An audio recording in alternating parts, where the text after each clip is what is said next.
Assalamualaikum warahmatullahi wabarakatuh. Ibu-ibu, bapak-bapak, pemerhati dunia pendidikan anak-anak Indonesia, rahimakumullah. Tema kali ini saya, Kak Wawan Jogja, bersama ibu bapak, alhamdulillah cukup luar biasa. Tema tentang semua khalayak ramai akan menyukainya. Tema atau bahasan yang membuat semua orang itu bisa mendapatkan inspirasi dari dalam konten yang akan disampaikannya. Apa itu? Dongeng. Atau mungkin bahasa yang lain lebih kerennya berkisah.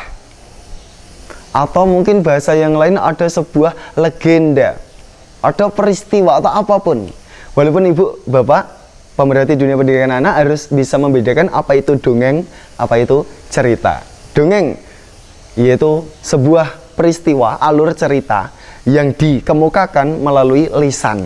Berbeda dengan pantomim, yaitu sebuah alur cerita, peristiwa yang diungkapkan atau ditayangkan melalui gerakan saja.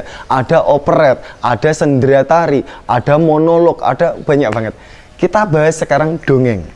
Dongeng jelas itu sebuah rekayasa. Kak Wawan, saya pengen sebelum tidur itu anak saya akan saya beri dongeng yang islami.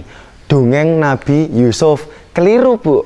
Kalau Nabi itu sejarah Islam, tarikh, itu bukan dongeng tetapi kisah, benar-benar terjadi, kisah teladan Nabiullah Yusuf misal seperti itu. Kalau dongeng, ya walaupun kita tidak usah membahas secara detail apa itu dongeng dan apa itu kisah atau cerita. Ibu bapak rahimakumullah, David McClellan, salah satu dokter yang ada di luar negeri sana ya, itu mendapatkan dana dari Pentagon Amerika Serikat itu untuk penelitian beberapa ratus tahun gitu. Bukan ratusan tahun, maksud saya adalah beberapa ratusan yang diteliti. Salah satunya adalah dongeng yang berkembang di dua negara. Yang satu yaitu di Spanyol, yang satu yaitu di London, Inggris. Berbeda ternyata. Kebangkitan, kemajuan sebuah bangsa itu dipengaruhi oleh cerita-cerita termasuk dongeng-dongeng yang berkembang di negara itu tersendiri. London, dongengnya yang nggak terjadi gitu, jadi cuman rekayasa gitu. Seorang pangeran yang berperang melawan raksasa, yang raksasa ini itu ternyata menculik seorang putri atau putri raja atau permaisuri atau apa gitu ya, putri raja gitu. Dan akhirnya sang pangeran tadi melawan raksasa. Hai raksasa, wah ini anak-anak kita seneng banget ya, seperti heroistik gitu ya, heroik gitu ya. Aku akan membebaskan sang putri. Ayo berperang melawan aku. Wah, sang raksasa langsung, ayo pangeran, badanku kekar, besar, gede, gedut, nang ning dong gitu. Sang pangeran pun nggak kalah. Aku berani walaupun kamu lebih besar dari badanku. Ciot! Wah, seperti itu. Alhasil, kronologi dongeng tadi, itu sang pangeran memenangkan peperangan tadi. Siapa tadi namanya? Sang raksasa yang jahat tadi sudah mati. Terus sang pangeran membebaskan putri, entah itu putri raja atau permaisuri, itu dibebaskan. Dan akhirnya mereka berdua menjadi suami istri. Endingnya mesti kayak gitu. Ini London, luar biasa. Sehingga yang ada di sana itu pemikiran-pemikiran atau yang ada di dalam akal pikiran anak-anak yang dikasih cerita oleh nenek-neneknya itu. Nenek-neneknya itu menceritakan yang futuristik, ke depan. Beda dengan Spanyol. Atau mungkin lampu wasiat si Aladin itu, Spanyol yang dinina-bobokkan oleh kejayaan zaman Spanyol dulu, zaman entah itu Turki Utsmani atau apa, yang hubungannya ternyata juga dengan negeri Spanyol tadi. Itu ternina-bobokkan. Tidak maju, tidak futuristik, tetapi justru flashback kembali ke zaman dulu si Aladin dengan lampu wasiat. Itu jelas dongeng, sudah rekayasa, direkayasa lagi. Jadi ini udah mengerikan. Nggak ada hubungannya dengan kemajuan bangsa nanti, sehingga bangsa ini akan ya stagnan saja, tidak akan maju-maju. Bagaimana ibu bapak dengan negara kita tercinta Indonesia Raya? Dongengnya ternyata kancil nyolong timun ya. Lah ternyata menjadi pejabat nyolong uang rakyat, mencuri, korupsi. Kalau enggak itu ya di tanah Jawa itu ada Joko Tarub nginjen wong adus, atau Joko Tarub ngintip orang yang sedang mandi. Perawan-perawan sedang mandi diintip. Lah ini sehingga ada pornografi, porno aksi. Kita kenal di Indonesia ini terkenal dengan goyang ngebor, goyang ngecor, goyang ngecat, ngelabur dan mengaspal ya. Naudzubillah min dzalik. Ibu bapak nggak usah tertawa karena memang ini fenomena Indonesia. Apakah bisa maju Kak Wawan? Sangat bisa maju. Contoh konkret. Saudara-saudaraku, ibu bapak yang dari Padang, di mana-mana sudah terkenal. Kesuksesan orang-orang Padang yang merantau, membuka toko-toko, membuka warung-warung makan gitu. Atau mungkin orang-orang yang dari luar negeri gitu, yang menginvestasi ke Indonesia misalnya seperti itu, juga cerita-cerita, dan bahkan ini cerita-cerita yang realistis, yang nyata, yang bukan fiksi. Ibu bapak, ternyata dari cerita-cerita ini, apalagi orang tuanya yang menceritakan, nah dulu itu bapak sekolah itu hanya jalan kaki, sekarang alhamdulillah dirimu sudah bapak beliin sepeda. Ini cukup menggugah juga anak. Oh, dulu bapakku sekolah jalan kaki, aku sekarang sudah bersepeda.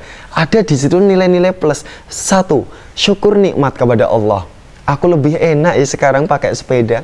Apalagi yang sudah menginjak remaja. Nah, dulu bapak usia seperti kamu SMA itu jalan kaki, belum ada bis, belum ada busway, belum ada taksi, belum ada kendaraan seperti zaman sekarang. Sekarang kamu sudah punya kendaraan pribadi walaupun sepeda motor. Nah, itu anak juga akan, alhamdulillah, aku lebih dahsyat daripada ayah waktu dulu.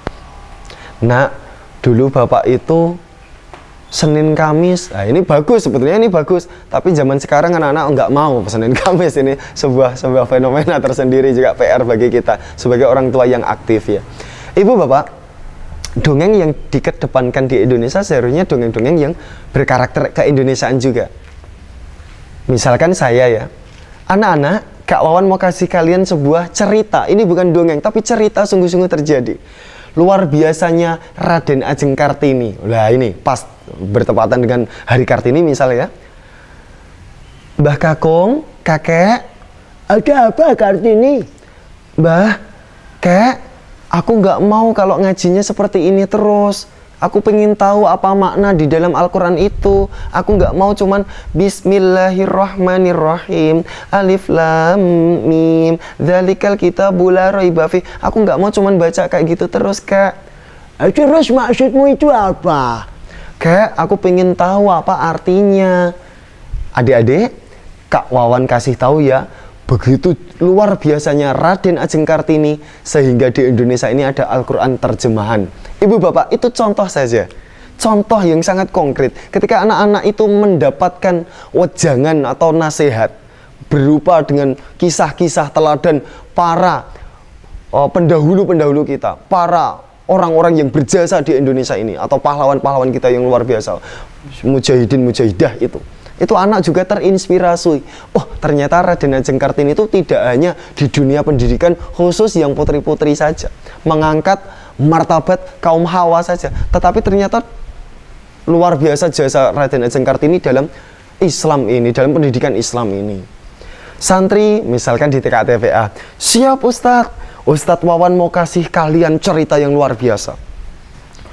Orang-orang Belanda waktu dulu bernama VOC dengan senjata yang lengkap, luar biasa. Sementara alim ulama kita yang terkenal menjadi pahlawan bangsa, Pangeran Diponegoro, tidak ada helikopter, tidak ada bayonet, tidak ada granat, tidak ada tembak, cukup la ilaha illallah. Anak ibu, anak bapak, putra putri ibu bapak, bahkan dari Sabang sampai Merauke, melihat cerita seperti itu, pasti dia akan bengong, akan terinspirasi. Luar biasa Pangeran Diponegoro, sehingga Indonesia bisa merdeka karena la ilaha illallah. Tidak mencari pamrih, tidak mencari itu ini biar tenar, biar terkenal, biar disebut pahlawan, enggak, tetapi hanya mengharapkan ridhonya Allah. La ilaha illallah, merdeka. Padahal VOC Belanda senjatanya lengkap, barisannya brum brum brum, ada helikopternya, ada pesawatnya, tetapi Pangeran Diponegoro beserta orang-orang di tanah Jawa ini, la ilaha illallah, yang digunakan hanya seekor kuda. Mungkin yang lain juga pakai kuda dan sebagainya. Enggak canggih, hanya seekor binatang bernama kuda. La haula wala quwata illa billah. Hea hea. Luar biasa. Ibu bapak, ini contoh-contoh saja. Ternyata pengaruh cerita, pengaruh dongeng, pengaruh kisah-kisah teladan yang kita berikan kepada putra-putri kita, itu luar biasa. Anak berani kepada orang tua, kasih cerita Malin Kundang. Anak berani bersama ibunya, berani dengan ibunya. Ibunya bisa saja menceritakan batu menangis.